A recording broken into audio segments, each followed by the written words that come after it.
Let's make a delicious steak and cheese sub. I used onions, peppers, mushrooms. Mushrooms are optional. And you are going to enjoy this. Follow along with me. This is about a pound of meat from the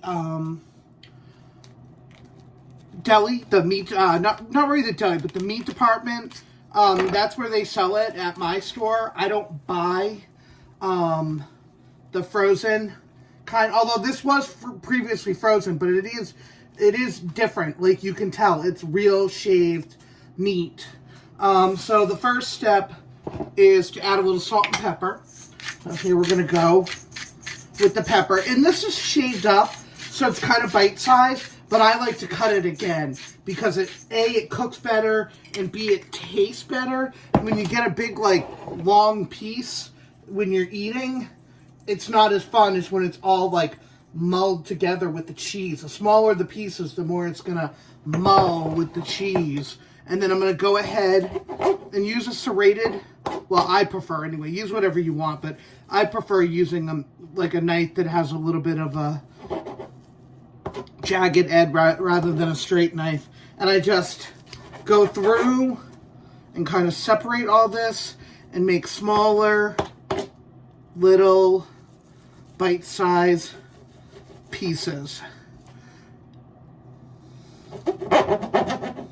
It's not that it's tough, it's just, I don't know how to describe it, but it's not really fun to cut.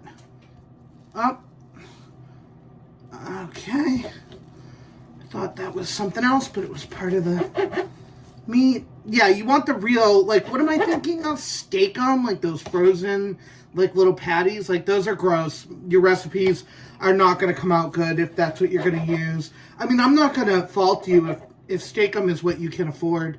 But this meat is like, I think it's like $7.99 a pound. It's not too bad. It's not that expensive. Maybe even $6.99.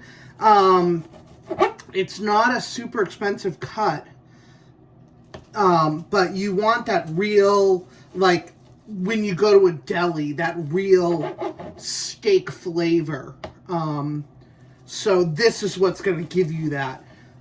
Steakum's not going to give you that same texture and flavor. Like when you go to a sub shop, this is what they're using. And like I said, I got this. It's if you shop. I shop online. I shop through an app. So I just put in shaved steak, and this should come up. Or if you're at the grocery store and you go to the meat department and ask them if they have any shaved steak. And sometimes they'll have it right there where you can buy it by pound. Or sometimes it's just in the case right in front where you can, buy it prepackaged, but it's still this meat that you're getting. Okay, I'm going to finish cutting this off camera. I'm going to go ahead and cut this up, and then we'll cook it. I'm going to turn on the heat now. I cook on a medium-high. You can cook it however fast or slow you really want to. I just cook a lot of things on high heat. That's just the way I cook. So I sprayed the pan. Make sure you add a little... excuse me, I got a frog in my throat. Just make sure that you spray the pan good. I also sometimes cover it to kind of heat it a little quicker. I'll do that in a little bit. I'm going to let it get started for now. It's just starting. And this is something you're going to want to stir a fair amount. I mean, you don't have to completely stir it every second. Like, it's not going to burn or anything. It's just you want to cook the meat thoroughly. So go ahead and stir that. It's not really cooking yet, but this is how you would just kind of get that going. And it's all shredded into little pieces now. It's all been cut and sliced. So this is going to have a good texture for the dishes we're making. Okay, so I'm going to cover this, let it cook, and I'll show you what it looks like when it's done. Here's what it looks like, completely cooked. You want to make sure that you're not seeing any pink. I know steak can be eaten when it's pink, but that's not the texture or the flavor that we're looking for. So you want to see that. The more I'm stirring it and there's no pink, that is cooked. You can remove the meat from the pan, and we're going to use the same pan again. Make sure you add fresh oil. And we're going to do onions and peppers.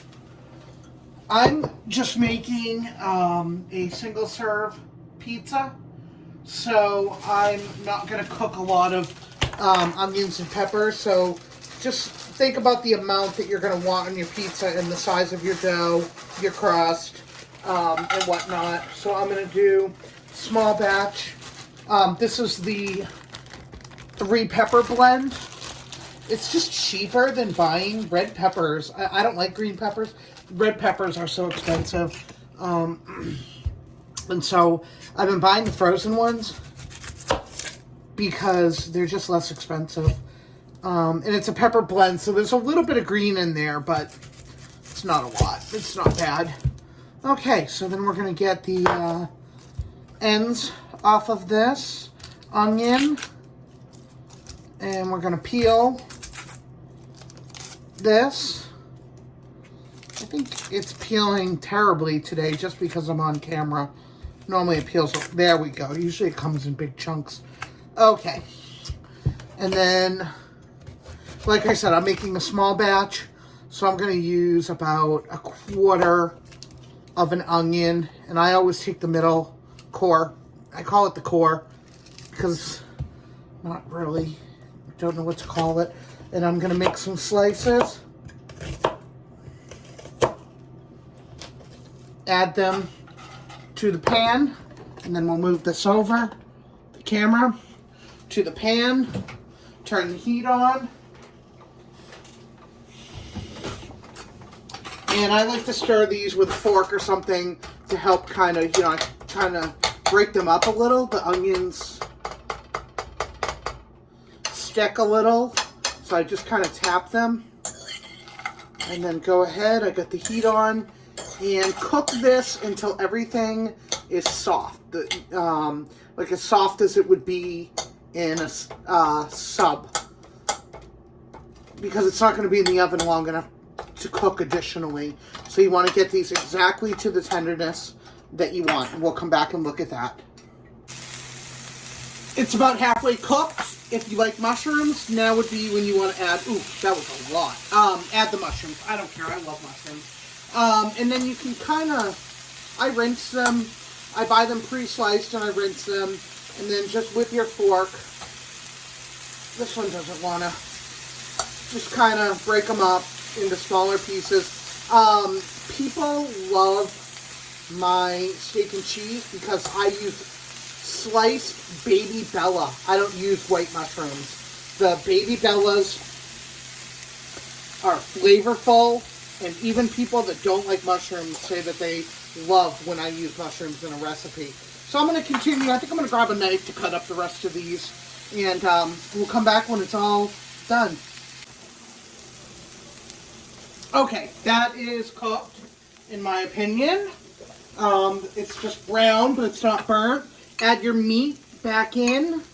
This is not the full pound because again, I'm making a single serving. So I'm just going to gently reheat this in the pan. It hasn't been sitting out for long, so it's like not going to take long. Just kind of mix everything together. I'm going to get 2 pizzas out of this. I'm making one tomorrow too, so I thought I was just going to do for one, but it's hard to do for one. But that's alright, I have more pizza crust. Alright, so let this heat, and then we'll move on to filling our pizza. Here's my pizza crust. I bought a dough and I rolled it out. But I mean, if you buy the pre-made crust that's already rolled out, that's fine too. Whatever. This is from Trader Joe's. This is in the refrigerator. It comes in a ball. Delicious. I do recommend it. It's very good. And then I use this Yo Mama's, if they have it in your area. It is gluten-free. This is a garlic Alfredo. and I'm going to take a spoon. And the thing is, this Alfredo, it's a little, see how it's not soupy? That's because it's got real cream, real butter, so it's not as soupy as some of the other ones, but as soon as you heat it, it turns the perfect consistency. So go ahead and put a layer of that on your pizza. Another thing that would work, if you don't have Alfredo in your closet or in your refrigerator right now, if you had a little cream cheese, you could coat this with a little cream cheese. If you don't have cream cheese, just a little olive oil and garlic would also work. I mean, those are great combinations. But you want something on the crust to add a little creaminess to it, because as we know, steak and cheese is creamy and cheesy. So you just want to add a little extra element. And then I'm going to scoop this on just as much as you can.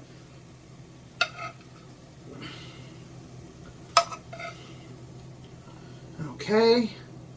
I'm going to add even more.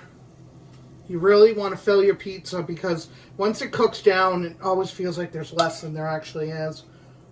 So pile that. A mushroom fell off. I'm going to throw that back on. Little more. I've got plenty, so just going to spread it to the edges.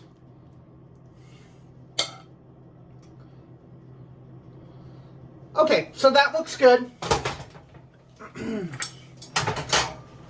And the next thing, Cabot cheeses are gluten-free. They say right on them, gluten-free Cabot cheese, and it's only $3.39 for this cheese. And it's the best cheese I've ever had.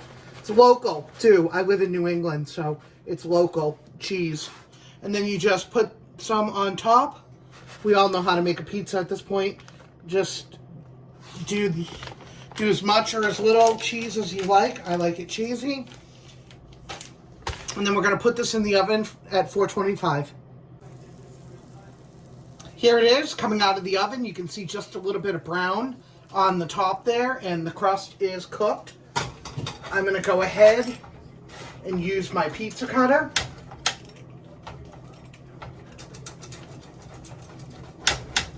And this is just a mini pizza, so I'm just going to cut it into fours.